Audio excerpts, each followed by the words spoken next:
we're live. Christy swears she's never been live on this before, but I know she has. have not. You have. We did something about whiskey. Maybe I had too much whiskey. I don't remember it. I don't remember what it was, but you were there and you were live. Okay. And we actually have people joining us live, which is really exciting. That's super fun. I know. So if you are joining us live, why don't you, if you're able to, don't do it if you're driving, put in the comments who you are, and then maybe we did like where you were coming in from last week, and we figured out everybody was really cold, but maybe like what kind of bike do you have? So that would be kind of fun. Oh, and I forgot to tell Meredith and Hannah there's a delay, like a 10-second delay. So if we don't see questions or something coming in, that's because they get 10 seconds behind us, just in case one of you rips off a shirt and we need to like take you off the screen. Oh, that makes sense. Yeah. Janet Jackson kind of thing. All right. We got a forgot about that moment. Warbird from Dawn coming from Iowa City. That's like one of the OG gravel bikes. Yeah, I was going to say, good one to start with. Yeah. Okay. Well, this is our second live podcast. Last week we went with Kristen Legan all about training, and we talked about how Christy's wasn't able to join us because her Tesla didn't charge. Well, my flight was delayed, and then anyway. Okay, we have Pippa. She's got a checkpoint, SL7, and then Dina has got a live to vote. So good, nice.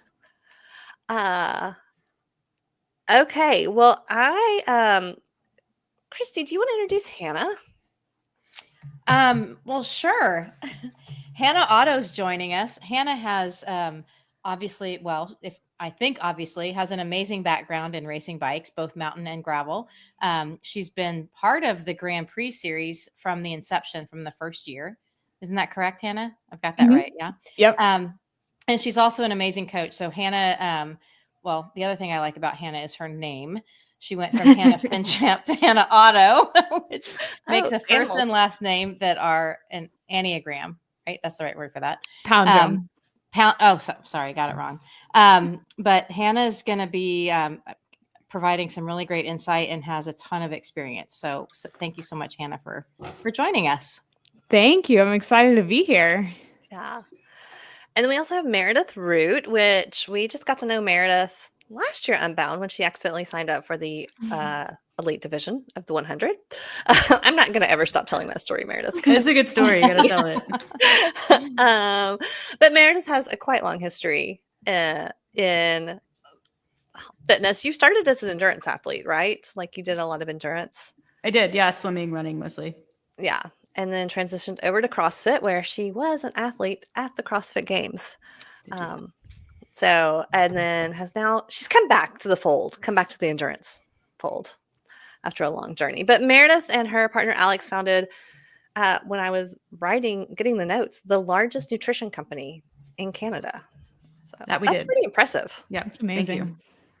Yeah. So Meredith's going to be with us a lot for the nutrition section as well, but she kind of knows a lot about strength training also. And I love that, Hannah comes from has been dedicated endurance training for podiums in the endurance space since you were 9.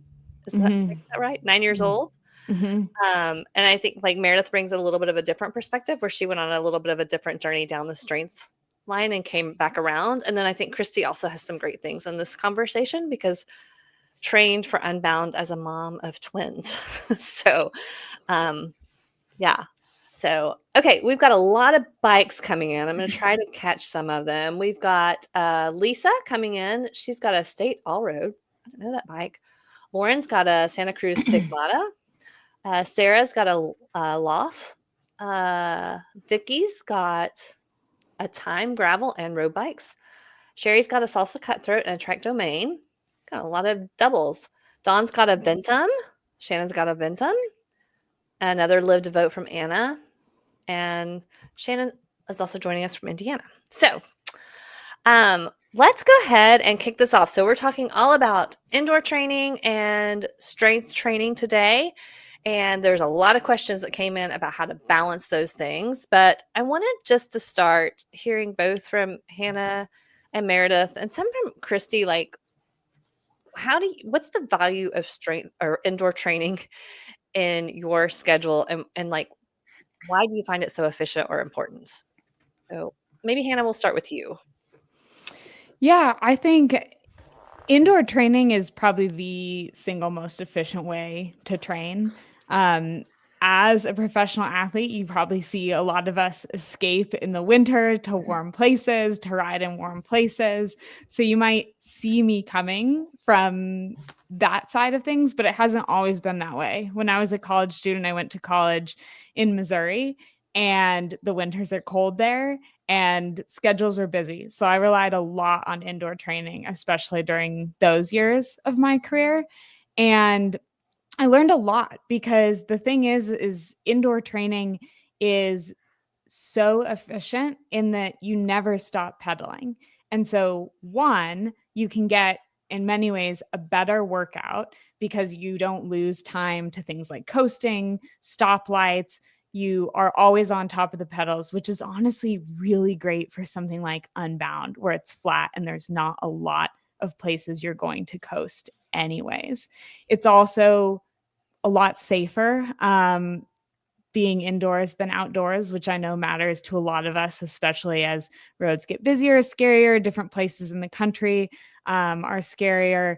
It's difficult weather right now, which can also create danger, can create honestly just bad workouts. If you're out there being cold, you're probably not putting all that energy into the pedals.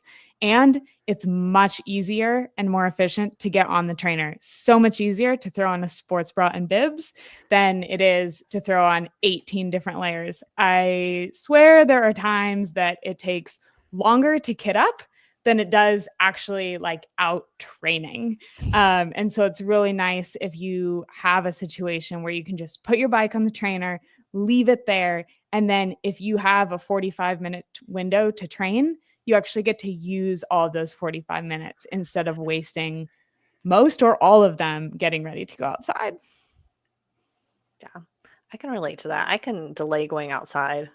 Oh, and your kit doesn't have to match, Sherry said. That is true. You can wear That you is can wear very all the true. ugly bib short, like all the ugly outfits that you don't like anymore. What about you, Meredith? I know you live in the great cold. Yeah, I mean, I'm in a place where there's about 2.5 feet of snow on the ground, like from November until April. So riding outside, at least on a gravel bike, is pretty off limits. So it's my only option for training in the winter.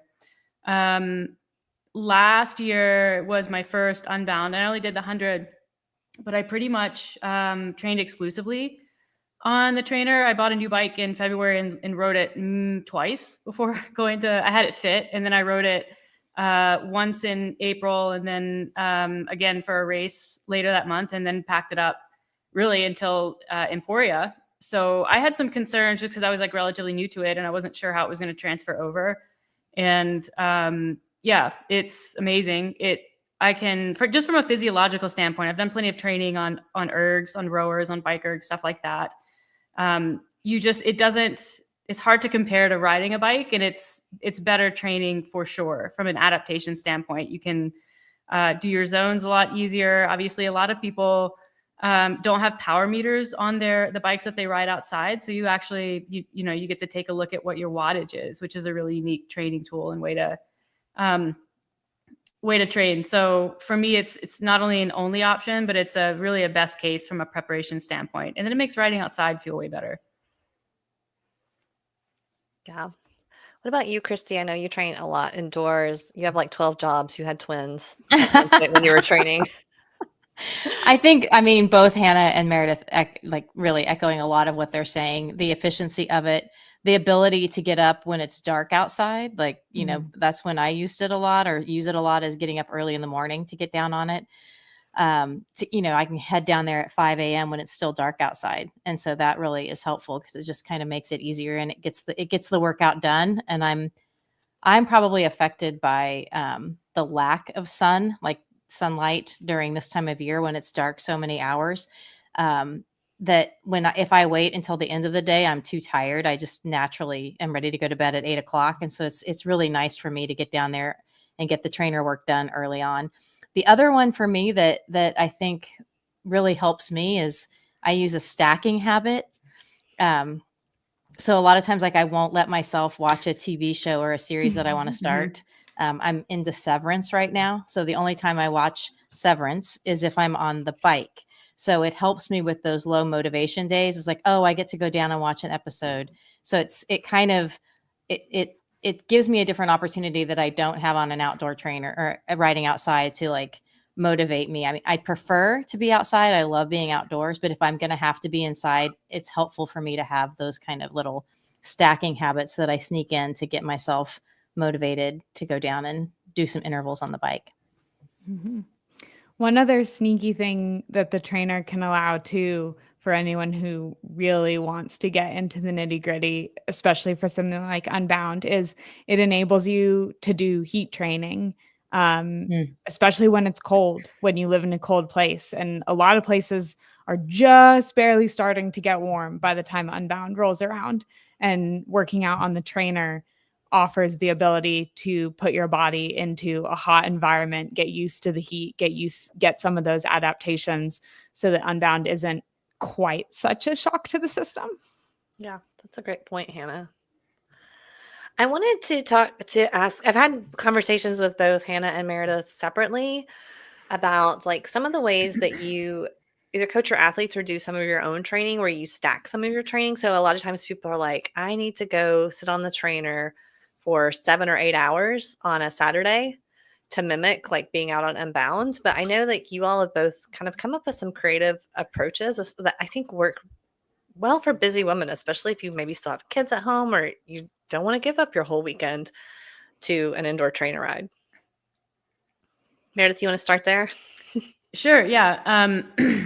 Last year, I mean, I'm not quite to doing it full on this year, but basically splitting rides. So either doing 2 in one day, which is sounds really intuitive, but for some reason people just want to sit on a trainer for 6 to 8 hours. So I would split rides or even do one late in the evening and then kind of first thing in the morning. So you do some intensity or some volume at night, sleep, get up, do it right away. You're not fully recovered from the night before. So you're getting kind of that carryover effect and residual fatigue from the previous ride. And then, for me, I do a bit of fat biking and stuff in the wintertime when the conditions are really good. So I can also use that as a tool. So for example, my Saturday rides are starting to get incrementally longer or just more volume on that day. So this past Saturday, for example, we have like a tactic group ride that we do on Saturday morning. So did that one, I think it was 60 or 75 minutes. And then literally like threw the fat bikes in the truck and we're out for a 90-minute fat bike ride.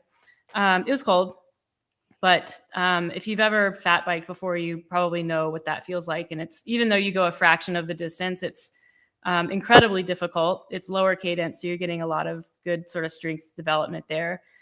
And then took about a 2.5 hour break and did a kind of a 2 hour low aerobic ride in the early evening. So for me, Saturday was 3 rides and total of about 5 hours on the bike.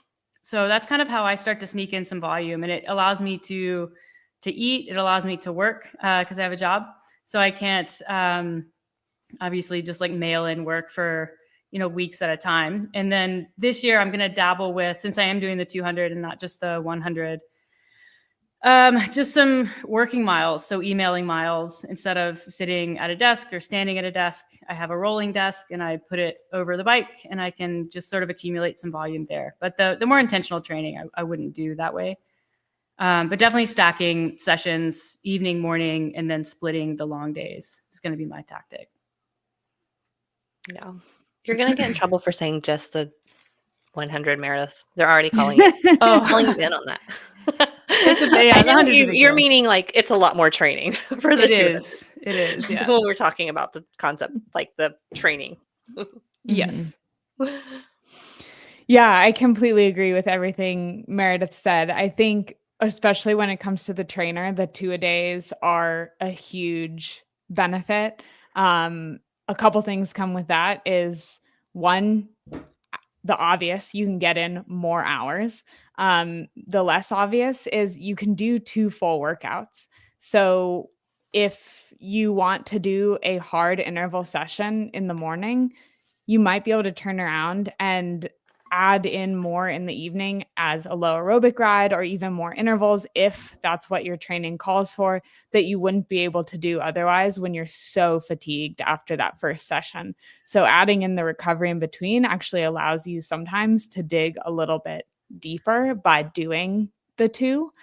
Another thing, especially with something like Unbound, that I always like to comment on is just the idea that if you're doing the 200 and it's going to take you 12 plus hours, that does not mean you need to do a 12-hour ride. It doesn't mean you need to do a 10-hour ride. I don't even think personally it means you need to do an 8-hour ride. And one of the reasons for that is because those things cause so much fatigue. So if you do an 8 or 10-hour ride as preparation to Unbound, it might make you feel a sense of confidence, which is great, but it's going to make you really tired. And if you do that 10-hour ride and then you need to take 5 days off, a week off, more after it, you're actually losing more than you're gaining. And so my preference for training like things like this, instead of doing one massive effort that then takes massive recovery, is to stack a whole bunch of medium efforts. So whatever that might be for you, like for me, it might be a couple 5-hour days in a row. If that's too much, don't stress. Not saying you have to do that. Remember, I'm a pro. For you, it might be a couple 3-hour days in a row. See how many you can put back to back to back. And remember, you still need to recover in all of these things that we're talking about. Even when we're talking about doing these 2-a-days, that's a way to get in more training when you need more training. It doesn't mean you're doing a 2-a-day every single day. That will come back to bite you because exactly like Meredith is saying, it's great to stack that stress morning, night, morning, night, morning, night, because you're not getting full recovery. So you are building fatigue resistance. You're not getting full recovery. So you're building fatigue resistance. And so at some point you need to take that break in order to fully recover, get the gains that you're working for, and then you can start the block or the system once again. Yeah, those are very great points. And I had a question in there and it's gone. Sorry, I blabbed too long. No, it's like my brain these days. I have a question. Oh, good. I was Did you think of it? Me. Okay, I'm here. No, I want to know because I always have heard that a 45-minute trainer ride is the equivalent of a 60-minute outdoor ride. Is that true? I don't think that it's so funny. I've heard so many different equations. I'm curious if Meredith has an equation. I don't feel like there's an exact science, but that is, I feel like I've always heard the 75% rule, like 75, like you're saying 45 to 60, and you can extrapolate from there. I think it largely depends. I think the way that they're coming up with that is the coasting time. How much time and you can look at that in your outdoor rides with whatever way you're uploading your ride to whatever system. It'll usually show you 0 time, like 0 pedaling or coasting time. And you can take that out and see what your ratio is for trainer to outdoors. I'd be interested to. I haven't heard that rule, but like anecdotally, yes, that sounds like it fits. 75%. I never trusted it. Sounds fishy. Yeah, I don't know. Because we don't like to give ourselves the credit for the work we do. But yeah, it exactly. is hard. It's like Yeah. it's a different format for sure. Okay, I thought of my Did that help questions you, and I wrote Catherine? them down Okay, this good. time so I wouldn't forget. Okay. I wanted to ask both about like some things that sometimes we overlook on the trainer because we're like, oh, I don't really need that. One is fueling. Like sometimes I think we don't really think through our fueling well, and we're going to do a whole podcast on fueling and fueling your training, but I do think it's important with that. And then also like really working on good bike position or practicing form or maybe working on some more weaknesses and cadence, stuff like that. Like, how do you use the trainer? Well, why is nutrition? Let's start with that. Why do you think nutrition on the trainer is important, even if you're like, this is shorter, my kitchen is right there, blah, blah, blah. I mean, I think that it's important. This is kind of where is my bread and butter topic. But from a training nutrition standpoint, number one, you can just output higher for longer. So even if you're doing like a 45-minute ride, there's some merit in taking in carbs during that. And then number two, if you are doing a ride where you will eventually be consuming, bye, Christy, simple carbohydrates in the form of gels, liquids. Hi, Christy. Welcome back. It's you want to start to train your guts to handle that. A lot of people resist intra-workout fueling for a number of reasons, and then get to race day or get close to race day and their body just rejects it. It causes all kinds of GI distress. So having some experience in a very controlled environment not only prevents that or decreases the likelihood that it occurs, but you can also start to develop, a way for you to eat, preferences. Maybe you learn that certain supplements that have fructose don't agree with you. So, okay, I'm not going to use those on race day, things like that. It's sort of like it's just practice how you want to play, more or less. Like, don't leave things to chance. And also you just get more out of your training, which don't we want that? Yeah. And you're not as irritated the rest of the day. Yeah. Yeah. I mean, on the trainer, since there is no coasting, you're doing more work, and you can also hear the word work as calories. So on the bike, we have a really great way of measuring that, which is through watts or through kilojoules. And the more watts you put out, the more calories you put out, the more calories you need to put in. So just as Meredith is saying, is on the trainer, in theory, you actually need to eat more, not less.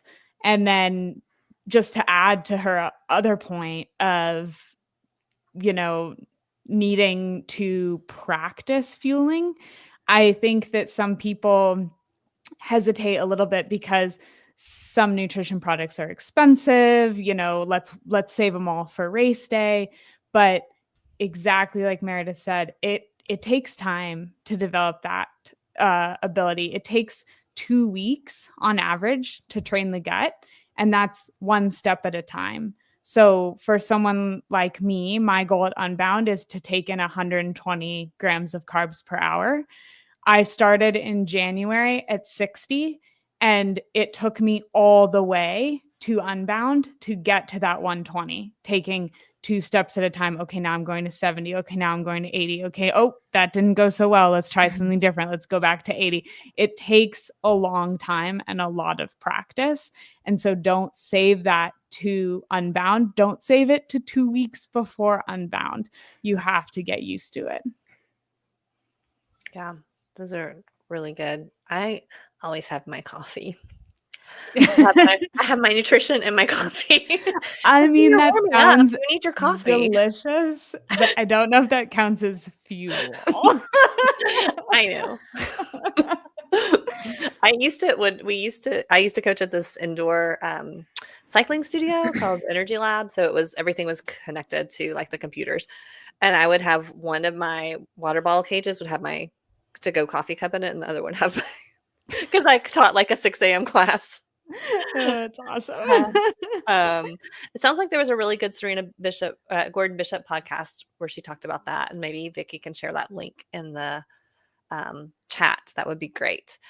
And then the other thing I wanted to ask about the trainer is I do think it's an opportunity to practice technique, form, work on weaknesses like drills, different things like that. How do you all incorporate that into your indoor training? I mean, cadence drills are obviously they're built into a lot of the Zwift programs. You'll just do them. Some like single leg pedaling work is also really easy to do. It's much harder to do that work out on a bike for some people. And that can tell you a lot about your pedal stroke and where your deficiencies are in your mechanics. Because a lot of people, I leave a lot on the table from like an economy standpoint there. And then for me personally, because I come from the background where like a strength and conditioning background, I'm a really posterior dominant athlete. And so that means for me, positionally on the bike, unless I really think about it and do drills and warm up, I'm going to sit myself up with my low back, not my core. And so what that turns into after a couple of hours is like some really extreme low back pain. And so for me on trainer rides, I typically will warm up by doing essentially like riding positions, but hands off, just to like get things going on my front side, on my core, so that I take some load off my back. And so that kind of positional work is really important for me, especially when I transition outdoors and kind of my bad habits become a little bit easier to slip into. So those are kind of the things that I pay attention to from a technique standpoint, would be like pedal mechanics and core engagement overall. Mm-hmm. Yeah, I think that the cadence drills are really important on the trainer. I think everything has two sides. So I think one side is that the trainer is an excellent place to practice your cadence and your pedal stroke because you have the ability to completely control it. Unlike outdoors where, oh, I have a downhill, I'm spun out. Oh, I have an uphill. This is the lowest gear I have. On the trainer, you have the full breadth of options. But because of that, you need to spend intentional time practicing it, because on the trainer, you will probably fall into whatever is natural for you, and you can hold that all day long. It's going to be important to spend time intentionally challenging yourself at both ends of the range, because come Unbound, there will be times when you need to spin at 100 RPMs, and there will be hills where you're probably forced into the 50s or 60s, and you don't want that to be the first time your muscles have ever felt that. So just make sure you are spending time probably in the warm-up of your rides doing some high cadence drills, and then mix in a couple workouts that are low cadence efforts. Those are going to be a little more taxing on the muscles, so those probably aren't warm-up. They probably count as your full workout for the day, but it's important to include both of those. And then from a positional standpoint, the trainer, again, two sides. It's going to really amplify any areas of discomfort or anywhere that your fit isn't right, which is excellent, because you know what else amplifies the fit not being right? 200 miles. So this is a really great way to discover, oh, wow, actually my cleat feels like it's turned in a little bit. And after 60 minutes, man, my knee is having some pain, or low back pain because your reach is too long. Maybe you need an extra spacer under the stem to sit you up a little bit more. The trainer is going to really showcase those things. But also, it's okay to move around a little bit.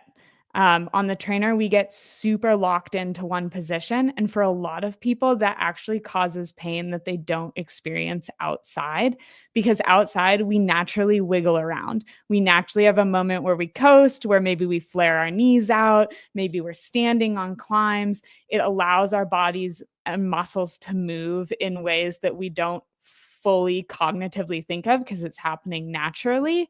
And then indoors, that doesn't happen, and we get these little aches and pains and we don't know where they're coming from.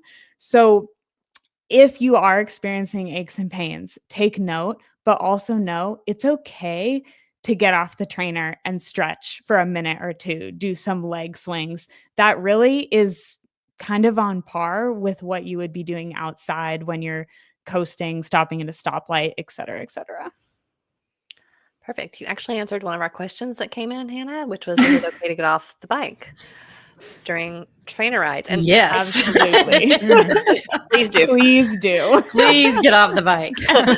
If people are watching live, if you have questions, you can drop those into the chat. We're going to see if there's any more trainer questions come in, and then we'll transition a little bit over into strength training. So if you have questions about that, you can drop those there as well. But yeah, getting off the bike, like even like a lot of times I'll go refill my water bottles if I've done a long ride, or because I had my coffee, go to the bathroom, like all those things. It doesn't mess up your ride in any way. Totally. Now You don't have to start over. Go, like watch a TV show. Now, if you're doing 30-30s, maybe don't stop in the middle of a 30-second rest and take a 2-minute rest instead. But if you're doing a long aerobic ride, gosh, go take 2 minutes, take 4 minutes. It's fine. It's not going to hurt a Z2 type type of ride. Yeah. I think did have a question, if I can throw something out there. Is that okay, Catherine? No, Well, I want to talk a little bit, because we kind of started off in this zone about when we were talking about stacking and whatnot. Can either of you speak a little bit to the concept, just simply that stress is stress? I think that that's an important aspect, especially as busy people training, that stress is stress, and it may not be stress from your bike ride. Yeah, I mean, I work with a lot of people, and our team of coaches works with a lot of people, and we've done that for a long time. So we have not only our own experience to draw from, but also like literally thousands of data points. And what I can tell you is that this is probably one of the most misunderstood concepts that exists. We really want, I think it's human and it's natural to want things to just be on different islands. So it's like, well, work is really stressful, but I have my workouts, and well, my relationship isn't going super well, but I still can train. And the reality is we kind of have one cup that all the stress goes into, because the body responds to stress kind of in the same way, whether it's coming from self-selected exercise, or whether it's work, or whether it's poor sleep, and all of that. None of it means that you can't exercise, but you just have to be realistic with how it's going to feel sometimes, because it might be that on, your best day, you can maintain a wattage that is here. And then on a day where work has been really nuts and you've been on your feet for 8 hours, maybe the best that you can do is here. And RPE is the same, even though wattage is different. And it's the same thing for strength training. And you kind of have to remember, like, our brains are capable of perceiving numbers and knowing what weight's on the bar or knowing what wattage it is, but our body is experiencing it only in one way, and that's perceived effort. So you kind of have to respect, like, I'm going to listen to my body. I'm going to ignore that the wattage is like 15 or 20 lower than what it was last week, because I know that my week's been busy. And that's kind of how you make this thing sustainable. If you get too frustrated by that, it's easy to just kind of mail it in. Yeah. And it's okay and actually advised to make workout adjustments accordingly. If you've had a really stressful day, I mean, not only stressful at work, but like if you had an argument with your friend, that is stress. And it's going to impact your workout, whether you like it or not. And I know as a professional athlete, that's one of the most frustrating things, because everything impacts my job, whether or not I want it to. Like when family stress happens, it impacts my job. And it feels like, oh my gosh, this shouldn't be happening. Like Meredith said, I want this to be in a silo, but it's not. We're people. And so the best thing we can do is allow ourselves the space to say, you know what? Today was super stressful, so I'm not going to do this workout. I'm going to save it for tomorrow when I'm feeling a little bit better. And that's going to be so much more beneficial than trying to like force this square peg into a round hole.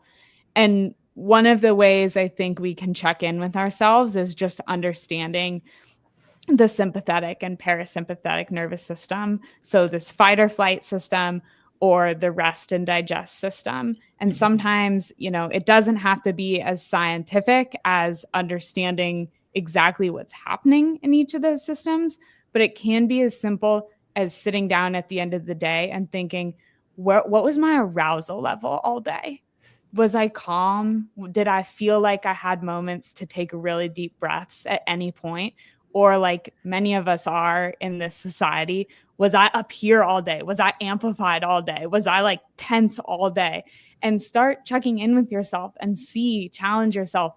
How many times throughout the day can I find space to try and enter that rest and digest? And that's going to benefit your training as well. Love that. Thank you. Yeah, that's really great.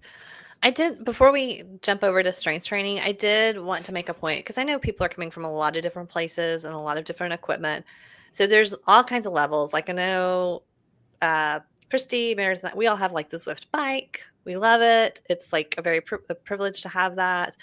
Hannah, what kind of trainer do you typically use? I've had the Stages bike, but honestly, I've also used I use the feedback trainer the most, because I'm always traveling. So I just have like the feedback Omnium roller trainer. So not a smart trainer. You're doing the rollers. Well, the roller's in the rear. Yeah. Just to be clear. But yeah, I mean, I'll let you finish the question. Yeah. But there's a big breadth of different. Yeah. Well, so layers. there's, like there's the kicker or there's all kinds of from between where it's going to control the workout for you. Through something like a Zwift or a Trainer Road to where, like there's the old school, which is what I started on, just the trainer where your back wheel is just like, the tension on the back wheel. And I've also had athletes that have successfully trained on things like a Peloton bike, on things like for things like an Ironman, for things like on a Concept 2 bike, which is one of the bikes. It looks like a road bike. Right there. Meredith has one behind her. So you don't feel like I don't have this really fancy thing, so I can't train indoors. There's all kinds of ways that you can get to this, right? And it isn't investment. It's something that I really like because I really enjoy indoor training. It works with my schedule. It works with it's efficient, but don't feel like, well, I don't have this really fancy thing and all I have is this old spin bike or something. You can still do it. And so I really wanted to be clear on that. And I also wanted to just take one more minute on training because I think sometimes when people have those, or even honestly if you do Zwift workouts, sometimes the workouts are just too hard all the time. Right? So if you're going to spin class, I used to go to spin class a lot when I was first starting in triathlon, and I would just adapt the workouts down because they were just really crazy the whole time and you're trying to build endurance. And so I wanted to know if you all had any thoughts on just we talked a lot about this, you should have a lot of easy days, but just being careful not to fall into that trap of making it too hard if you're using one of those tools. Yeah, I mean, I think that's the trap that everyone falls into. It's really easy to fall into it. I fell into it. I fall into it sometimes now.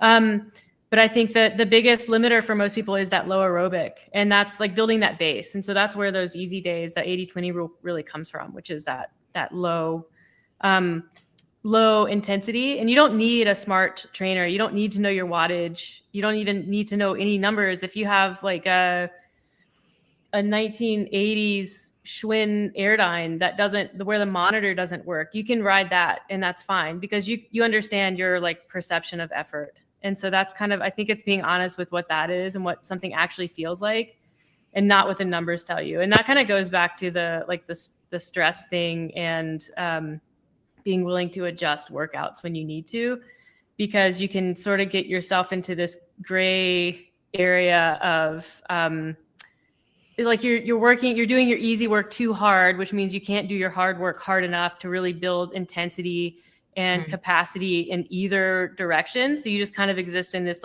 dampened state. And women are, I think, especially susceptible to it. Don't know why, but there's tons of data that supports that as well, that's just it happens for women. And so it's being intentionally easy and then being intentionally hard, but mostly just intentionally easy.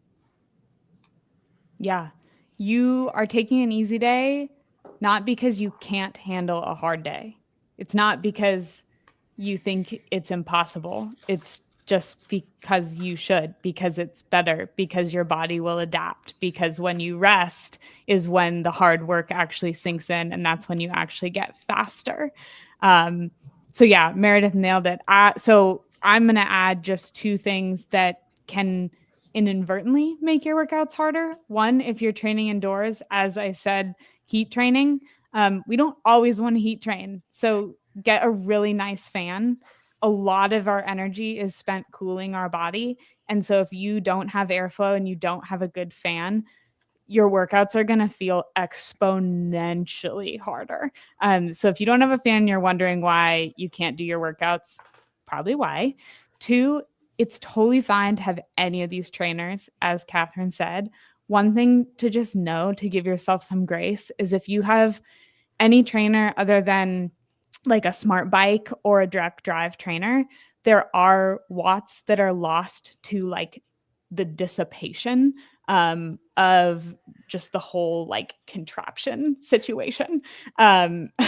There's a more scientific way to say that, I'm sure. But basically what I'm trying to get across is if you know your power numbers outside and now you're on a very simple, non-smart trainer and you're like, why can I not hit these numbers?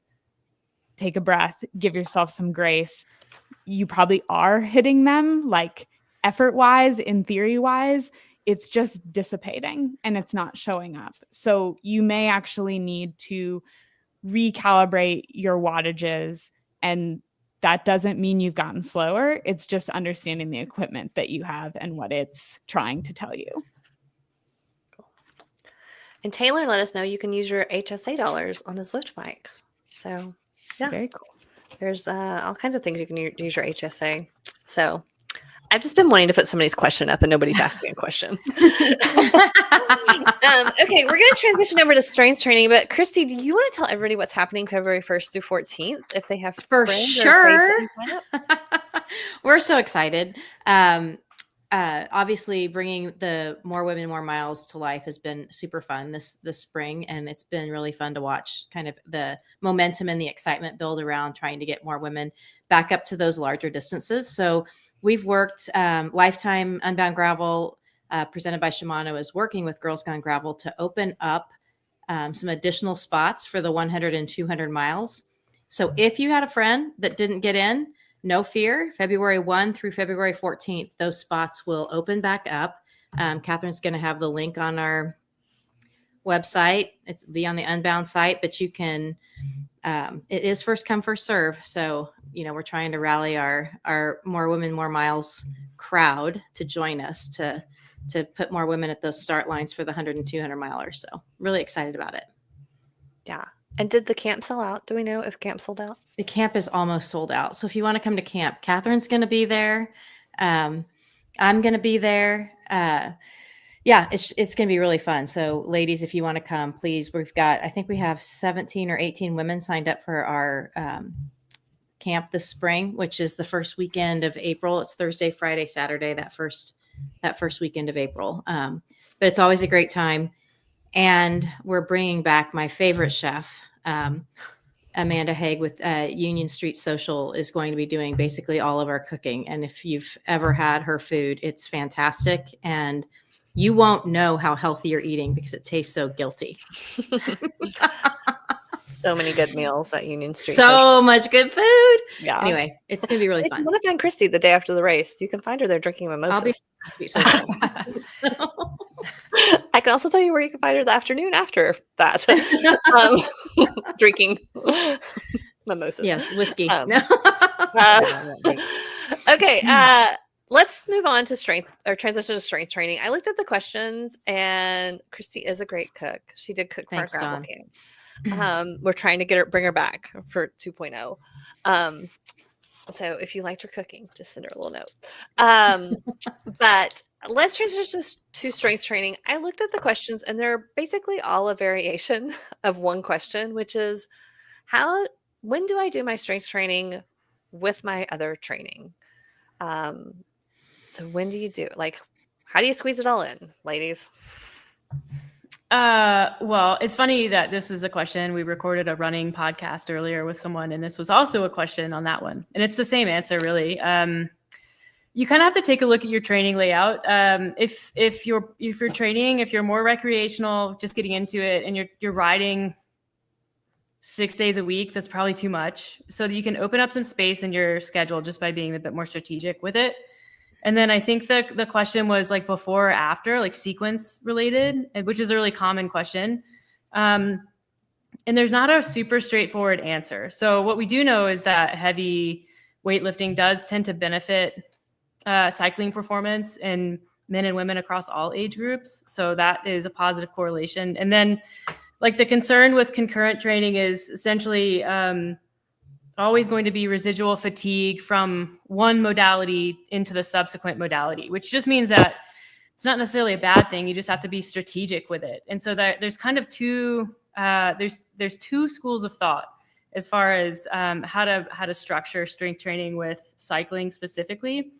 The first school of thought is that you separate like heavy leg day specifically from a harder bike day.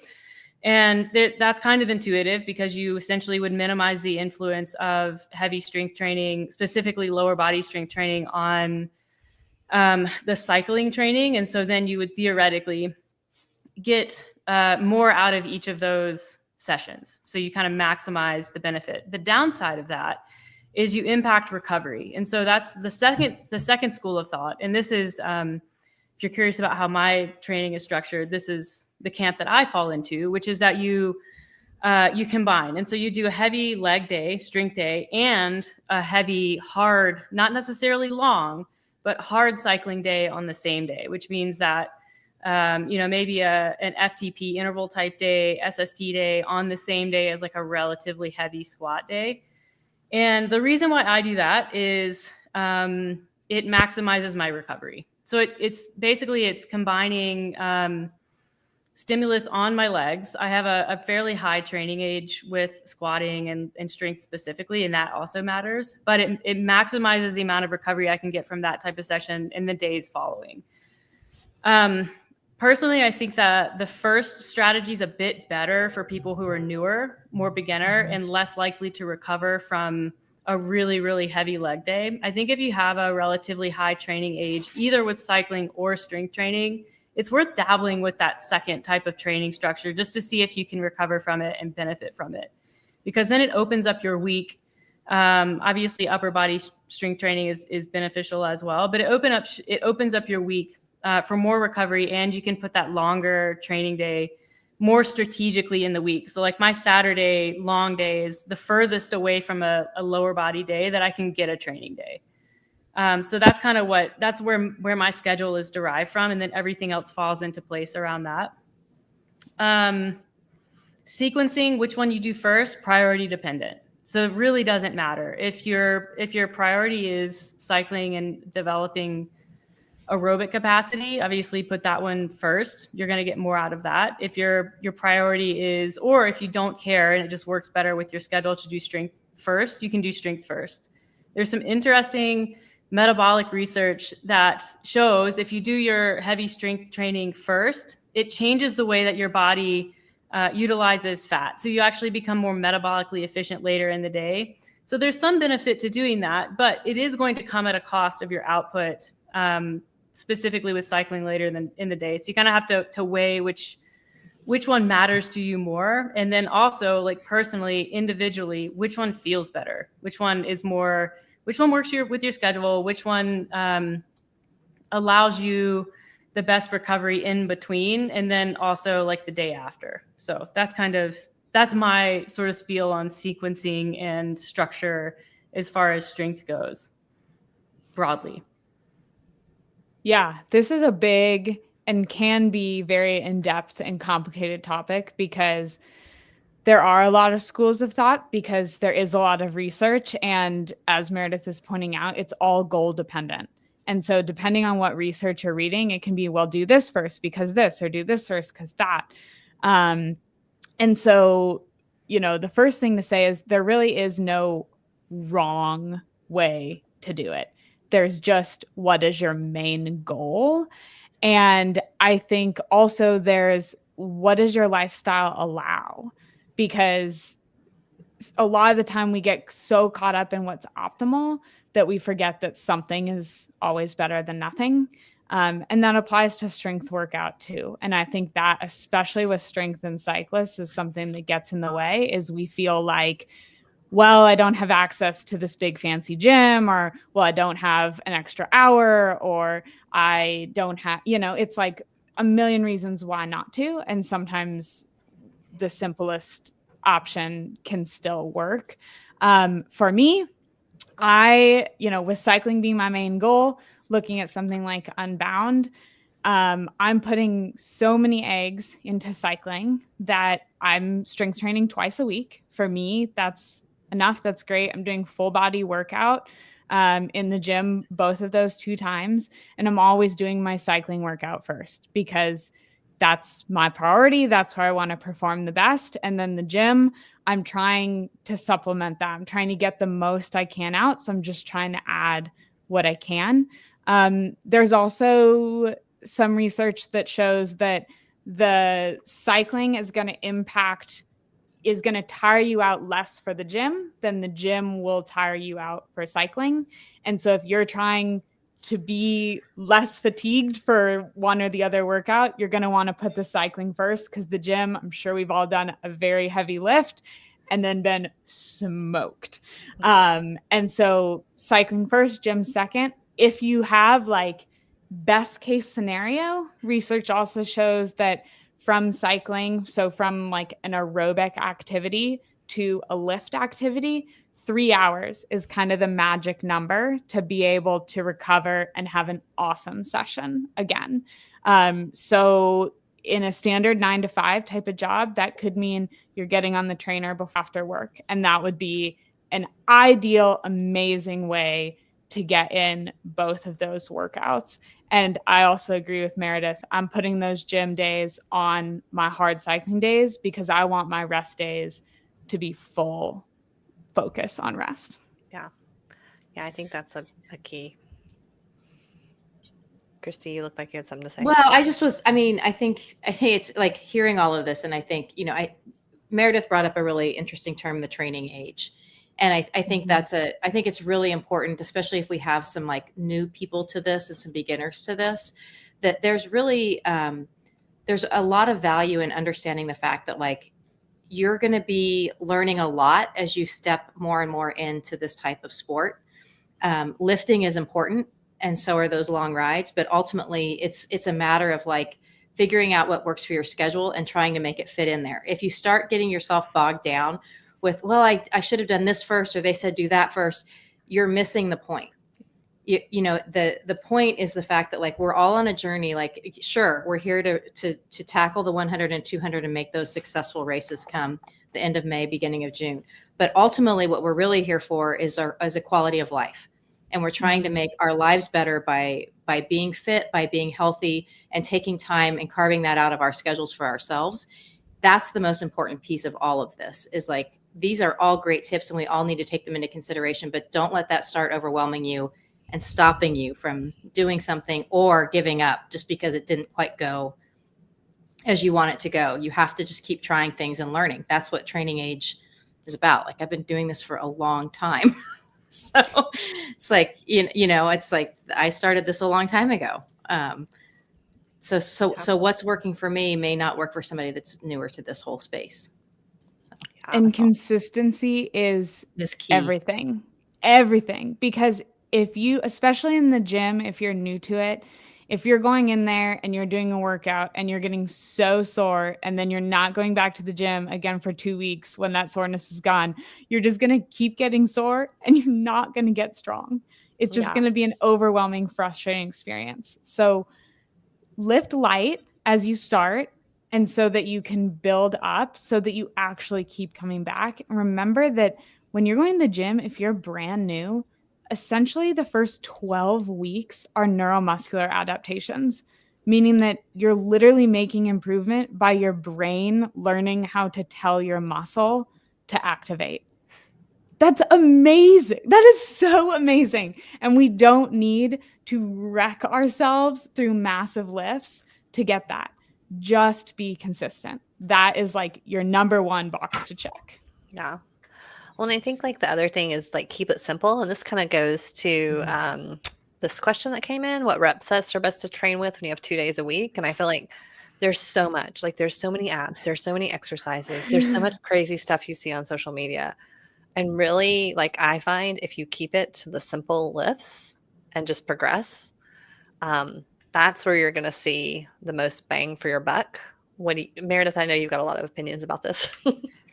Yeah, I mean, it's so easy to overcomplicate, but the majority of research done on strength training just across the board, but especially with cycling, is done on the compound lifts. So compound lift is essentially a lift that involves multiple muscle groups. So you're talking squat, deadlift, press, lunge, that type of thing, where you're having to exert a lot of force through a body part, but also keep your core engaged and potentially move core to extremity. So even if someone's not in the gym, doing air squats counts, like just moving your body through a range of motion so you can get those, essentially those motor units turning on where your body's like, oh, we squat now. We have to like get these things going. And that can happen without even going to a gym. You can do like same thing. If you can't go to a gym and bench press, but you haven't been bench pressing, that's fine. You can do push-ups. It's the same movement pattern.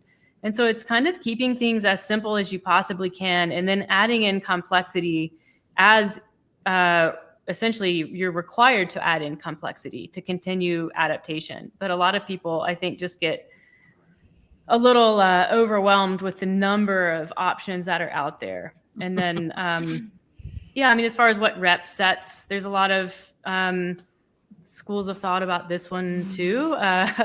You know, we know what is best for strength building and muscle building, and it's really operating in the 6 to 12 rep range for 3 to 5 sets, working within 1 to 3 reps of failure, if you're safe to do so. I mean, that's the thing too. There's a lot of learning, not only on the bike, but learning in the gym too. And so a lot of the early work in strength training is not working to failure. It's learning the movements and creating a foundation of good mechanics so that you can eventually work heavier and towards failure. Because we don't want to be putting someone who, you know, it's their first day in the gym. We're not going to work to failure on back squats. That's silly. But there's a lot to be gained from learning for sure. Yeah. Can you talk about how long it took me to be able to add weight to a Bulgarian lunge? Oh my God. And then you do, and you're like crippled. And I'm like, oh! Why is that one that I feel like when I'm doing it, I'm like, oh yeah, I got this. I can add so many more pounds. And then I like take a step. I'm like, no, I should have done less. If you don't know what Bulgarian lunges is, you elevate one foot behind you and basically like squat or lunge. It's like it's just like one. Immediately stabby pain. Like, but I do this all the time. Yeah. And so like when Meredith, when you say complexity, just to clarify that, the complexity would be your meaning, like, so you took it from an air squat to maybe you added some weight, like a kettlebell or a dumbbell, or then maybe up to a barbell, or if you don't have a weight option, maybe you went to a Bulgarian squat that's not weighted, but you're elevating your foot on like the ottoman behind you or something like that. So not making it like complex, like doing weird activities, like no. Yeah. Just leveling it up. Essentially, there's lots of complexity on Instagram with strength training. People I'm like, what is that? Yeah, it's Instagram. That's what it is. Yeah, I will say I recently moved into a new place, and I have had a TRX. Like I used to be a TRX certified, and my I hung one in my garage, and I go to the gym. I lift, like I do a lot of Olympic lifting, but I've been reintroduced to the love of TRX, just to like, you know, it's so simple, and you can add the complexity. Like if you're like, I'm not somebody that can get to the gym, I can't really add a bunch of weights. It's like a pretty cheap add-on where you can add a lot of different variations of some of those really good movements. And you can throw it in your suitcase. Yeah, you can throw it in your suitcase. So yeah, I think Meredith nailed it. I love you can really get bogged down with a lot of different sets and reps ideas, but I think you gave a very clear structure that I think works well for most cyclists. One thing I will add too is the unilateral movements. So single leg movements. Cycling is a unilateral sport, meaning that we put out power with individual legs. It's also a sport that requires balance, which when we do things on single legs, we have to balance. And so it's excellent to include single leg exercise in the gym, single leg RDLs, Bulgarian split squats, lunges. It doesn't have to be super complicated to still be a single leg or unilateral exercise. But you get a lot of bang for your buck with those. Yeah. Yeah. And again, that's an easy way. If you're like, I only have, you know, a 20-pound dumbbell and it's not hard enough to do like a deadlift with that anymore, take it to a single leg, an RDL, you know, like that adds that complexity. Okay. And then this is a question: how, Meredith and Hannah, do you approach strength training as your big race comes closer, like 2 weeks before Unbound? Are you still strength training? And it might be different for both of you. I feel like Meredith is always strength training. I am. I have to like. You I guess it's different. I have to. Go find Meredith's Instagram and look at her snatches. Yeah, it's my first love. It will always be my number one priority. But So I strength train before cycling most of the time, and then I'll switch to basically just putting the cycling first about 8 weeks out probably. And I'm always a little sad when I do that. And then at the same time, so I train like I'm not a super high volume strength person. I'm a moderate volume person. But I've been like sniffing a 300-pound back squat for a little while. And so I get close to that. And it's really funny because cycling seems to really like push my squat way up. So then I'm like, I just want to like squat more. But what I do near Unbound and what I did last year was a lot of the volume came away. So then I just was touching on a lot of squat intensity. So instead of, 3 sets of 8, for example, I would start to do maybe work up to one heavy set of 3 or one heavy set of 2. Maybe throw in a 1 rep max in there, but really bringing the volume way down, but keeping the intensity really high. And then the thing that I really changed before Unbound, and this is, again, a change that happens at about 8 weeks out, is I get rid of a lot of the accessory knee flexion. So things like if you're doing kind of a CrossFit adjacent program, things like wall balls, box jumps, any kind of step overs, a lot of like repetitive squatting, repetitive lunging. I just get rid of that. And that's to just because it's kind of at a point where the cycling volume is quite high. And it's just really an injury risk mitigation. So it's to keep my knees happy. It's to keep my back and my hips happy. And then that also kind of correlates when my squat numbers start to go through the roof. But I do cut way back on squat volume for sure. All right. If you see Meredith at Unbound, ask her if she got that 300-pound squat. It's coming. I think I almost had it last year, and then I ended up getting like food poisoning after bootlegger this race in North Carolina before Unbound. So I had to just put off the rest of my squat prep, but I think I'll get it. I think this is the year. Yeah. Hannah, what do you do? Yeah, I mean, I strength train for my cycling and general health, but like, I think Meredith and I come from different backgrounds on that, which is really cool that we both can give opinion then, or at least how we do it. So for me, since I'm strength training for my cycling, I am going to probably cut out strength training anywhere from 7 to 10 days before Unbound, because in that time period, I'm not really going to get stronger. At least not for Unbound specifically. Like what I do 1 week before Unbound isn't going to make me better on that race day. It'll be focused on being better in the future. And so before that main focus event, I'm cutting out strength training, like I said, 7 to 10 days before. Can I also usually coincides with travel. Mm-hmm. Oh yeah. It just makes sense for me and works for me in that way as well. Well, Hannah, last year was your first Unbound because you always opted to take it as your drop race. Hannah thought she was into endurance. Hannah, yeah, as I'm handing her award on the podium this year. It's like, I'm so glad you chose not to drop it this year. And I will be back. It's working. Yeah. Well, Meredith's gunning for that sprint finish with you this year. So. I don't know if I want to sprint a 300-pound squat. If you can just like, maybe someone can pick me up at like mile 50 or so and just like move me towards the finish, then I can do the sprint finish. Are you registered in the elite field, Meredith? Or I hope not. I think I registered. Switch her to the elite. I think I did age group. We haven't. I'll let you know how training is going. And then you can I feel like it would be a good challenge for you, Meredith. You know what? I just stumble into opportunities sometimes. So why not? It happens. We know the right people. If you think Meredith should do the elite field, tell us in the comments. No, there you go. Meredith's like, stop, turn off the comments.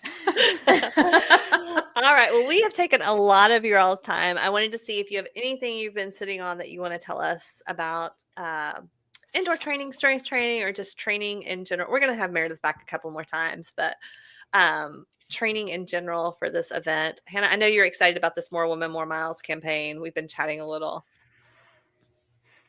Yeah, I'm super excited.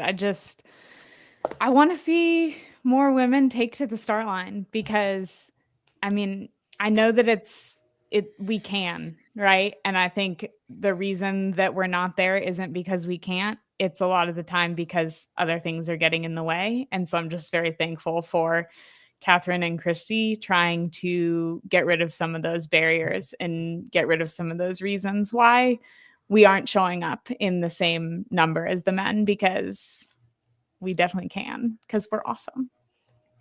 Exactly. And if people are not following you, where can they follow you, Hannah? They can follow me on Instagram at the Hannah Otto. Okay. And you also do some coaching, right? Are you taking any athletes? Yeah, I have my own coaching business, so you can reach out to me through my website, which is hannahautotraining.com. Cool. And then Meredith, anything you want to leave us with, and then tell us where we can find you and all your things? Yeah, I'll just echo what Hannah said, that it's, it's really important to me just to represent and to get more women involved in sports of all kind, but definitely cycling and, more male dominated sports and areas. So this is something I feel really strongly about too. And I'm excited for the group that's here, whether you guys are going to Unbound or doing other races. And I hope this is the start of something that really takes off here. So you can find me. My Instagram is Meredith_Root. That's my personal one. My business one is Tactic Nutrition, which is kind of the main one. And then we have a couple of websites. We do coaching, one-on-one coaching. That's tacticmethod.com. And then our fitness program is tacticworksout.com. Yeah. And it's a pretty low, good priced fitness program that you all incorporate some endurance days into. So if people are looking for something that would give them a little more structure and strength training. Yeah. We designed it as a 3-day strength program with 2 aerobic days that you can just sort of cross out and do your cycling on those days, or running or whatever. But that's the intention behind that program for sure. Awesome. Well, we will be back on February 11th, I believe, is our next live. We will be with Meredith, one of her coaches, Lindsay, from Tactic, and we will be talking about how to support all this training with your everyday nutrition. And then February 25th, we're going to have Paige Onweller and Meredith talking about training and race day nutrition, which you should be thinking about in February for sure. And also making sure we don't get into any kind of underfueling. So those will be great episodes. I'm going to be out next week because I'm celebrating my 50th birthday. Your 50th birthday! So I'll be down cycling in Florida with some friends. But thanks everybody who was able to join us, and for all the really fun comments. It's fun. It's really fun to see this community kind of showing up and connecting. And if you're not in our Facebook group, make sure you reach out to get in that Facebook group, because people are connecting in there as well. What day are the Tactic rides on Zwift? Oh, yeah. Tell us about the ride. Oh, yeah. They're Saturday mornings, 8 a.m. MST. So that's 10 a.m. Eastern, and 7 a.m. for Catherine. Yeah. And the easiest way to get them every week, I've been putting the link, but is to join the Tactic Club. Yeah. Our team, Zwift. What is our team name? It's Team Tactic, right? On Zwift Companion. You can hop in that. And then it'll tell you. And I did a whole little video about how to join a Zwift ride, because some of these things are not intuitive. Yeah, Zwift is not the most intuitive thing. It's not. You need 2 apps. I know. We love you. I just don't like to talk to anybody on Zwift. That's the thing, is I people are sending me messages. I'm like, I'm just here to do my ride. You can ignore them. Anyway, I digress. Oh, well, thank you all so much for all of your time today. Thank you. Thanks. Yeah. Okay.